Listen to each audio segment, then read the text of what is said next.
All right, everybody, we're going to go through sections 1 and 2 of the contract. All right, so parties, buyer and seller. Hopefully you know who the buyers are because you're working with them. But when it comes to get the seller's information, step one is to go to the Leon County Property Appraiser website.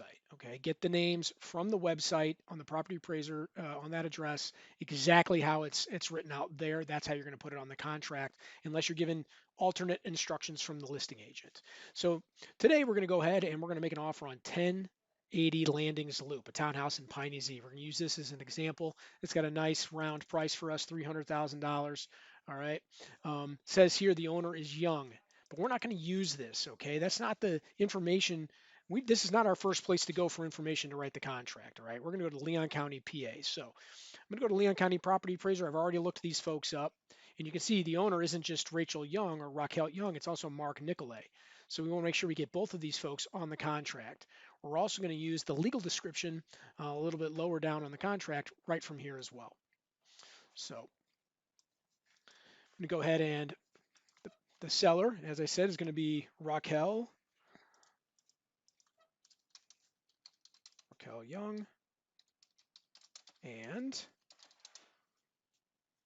Mark D. And this is exactly how it's spelled, Nicolay. All right, now the buyers for this property are going to be Kevin. I'm going to go ahead and make it me, Kevin Milligan, and Sarah Milligan.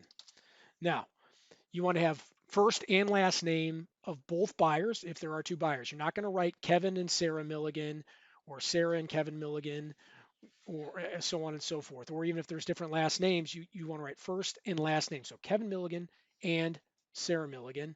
And then in this particular case, we are husband and wife, so I'm going to put married on here. Okay, but we could be brother and sister. Don't assume that they're married necessarily. Could be, father, daughter, mother, son, whatever. But there's different things you're going to put here afterwards. If you're not sure, come find me and ask. But generally, it's going to be married, single, or you're going to put TIC, tenants in common. Like if it's a father, daughter, that kind of thing. But we're doing that for the title company, so it's easier for them when they do the title work. They have a better understanding of who these customers are. All right. If you're not sure, in a pinch, you can leave it blank, but generally it's going to be either married or single or TIC. Okay. I like to use capitals because it allows me to break apart with the and who the different people are. It sets them apart, it distinguishes them. So that's another recommendation. Now, as I said, we're going to get the lot, block, and the legal description information from Leon County Property Appraiser, which I've done. So this is going to be lot 15, block CC, and the subdivision is Piney Z Phase 6. There it is. And the unit, there is no unit here on the tax record, so we don't leave that blank. We go ahead and put a dash there. We really don't want to have a whole lot of blanks on this contract. We want it to be, if there's nothing there, we just put a dash. And then we know, of course, we're located in Leon County.